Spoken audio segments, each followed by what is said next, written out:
Há uma frase que meu avô repetiu durante toda a vida e que só muitos anos depois eu entendi por completo. Ele dizia assim, com a voz rouca e lenta: nunca economize dinheiro apenas por economizar. E cada vez que ele dizia isso, parecia guardar um peso no peito, como quem carrega uma verdade aprendida com dor. Hoje eu compartilho essa história, porque ela não pertence só a ele, ela pertence a todos nós. Muito tempo atrás, nos campos quentes e secos do interior do Texas, viveu um homem que todos chamavam de preguiçoso. Não era que ele não gostasse da vida, apenas não conseguia se mexer para vivê-la. Passava o dia inteiro sentado à sombra de um velho mesquite, afundado em uma cadeira torta, sempre olhando o horizonte como se esperasse que a sorte chegasse caminhando até ele. Era famoso por suas promessas. Falava que um dia abriria uma loja, que compraria terras, que criaria gado e viveria sem preocupações. Mas esse um dia nunca saía da boca dele. Ficava sempre preso no ar, misturado às conversas vazias que deixava escapar sem fazer absolutamente nada acontecer. A esposa já não dizia mais nada, apenas soltava suspiros longos, tão longos que até o vento parecia ouvir. A vida, lembrava ela, não se sustentava com sonhos, se sustentava com trabalho, com esforço, com ação. Mas o avô encolhia os ombros, levantava as sobrancelhas e repetia o velho bordão: veremos, mulher, veremos. Os anos passavam e nada mudava. A única coisa que crescia era a necessidade.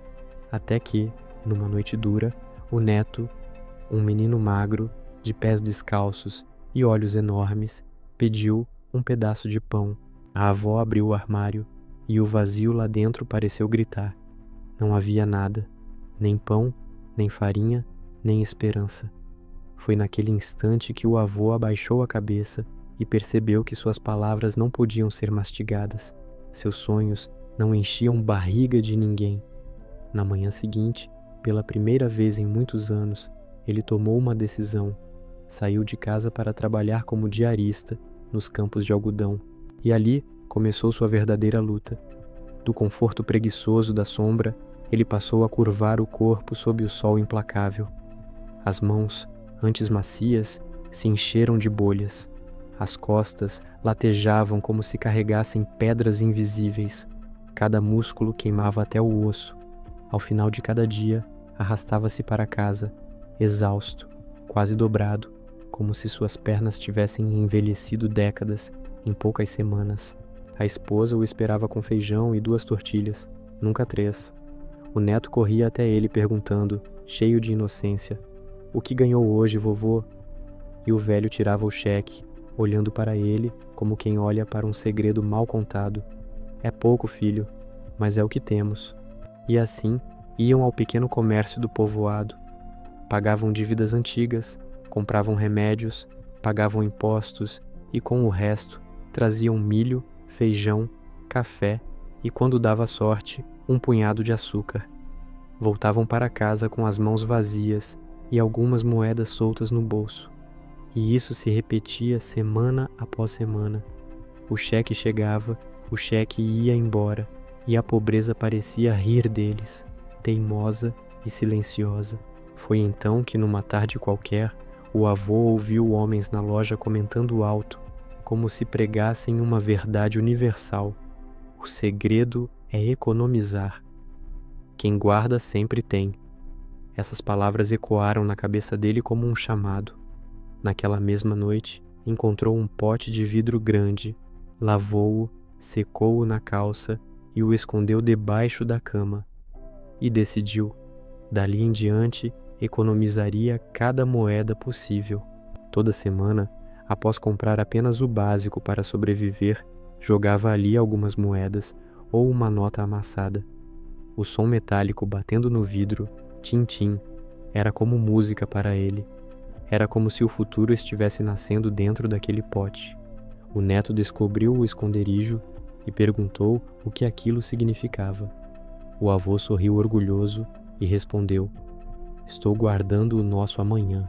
Mas esse amanhã custou caro, muito caro. O velho começou a negar a si mesmo tudo o que precisava. Continuava usando suas botas rasgadas, com os dedos quase tocando a terra. A goteira na cozinha ainda caía sobre a mesa, enchendo um balde com água suja.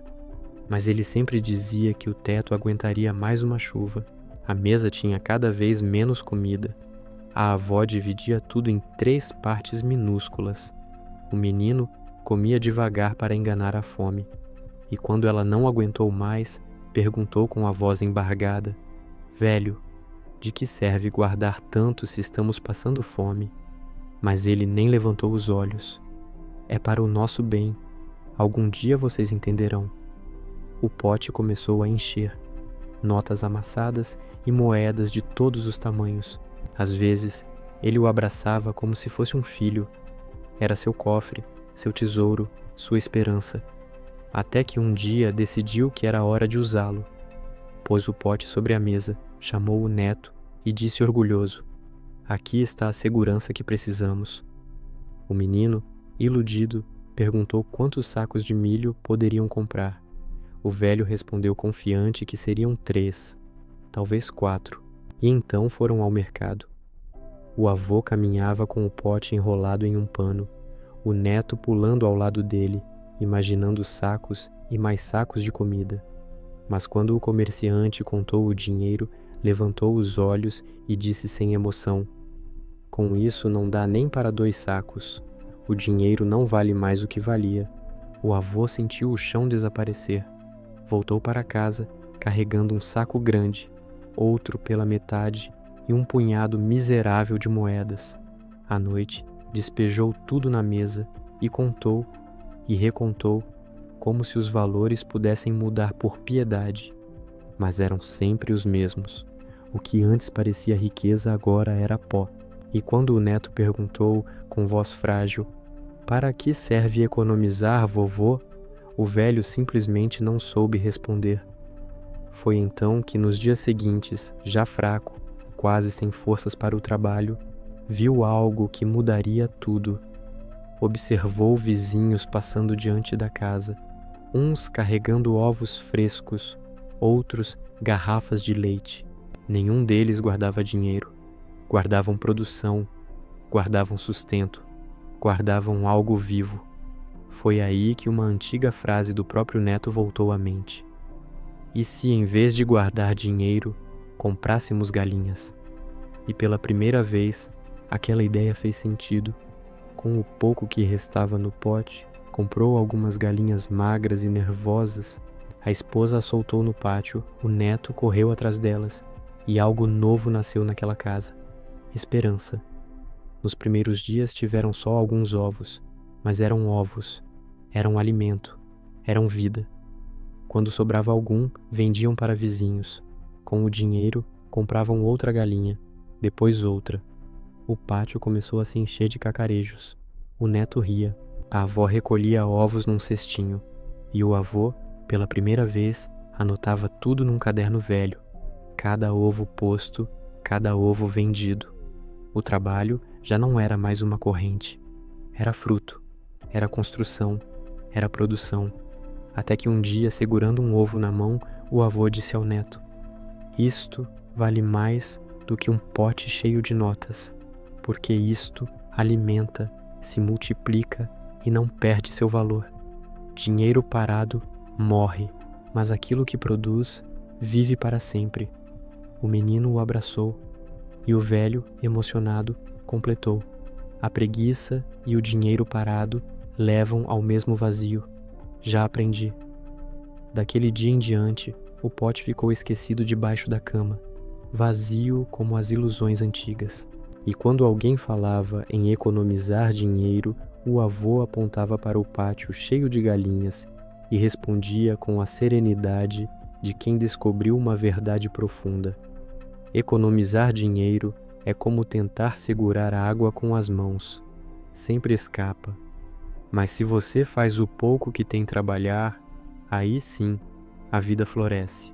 E assim, naquele pedaço esquecido do Texas, o homem conhecido como preguiçoso se tornou alguém que aprendeu, tarde, mas aprendeu. Nunca economize dinheiro apenas por economizar. Faça o pouco que você tem produzir. Esse é o verdadeiro caminho.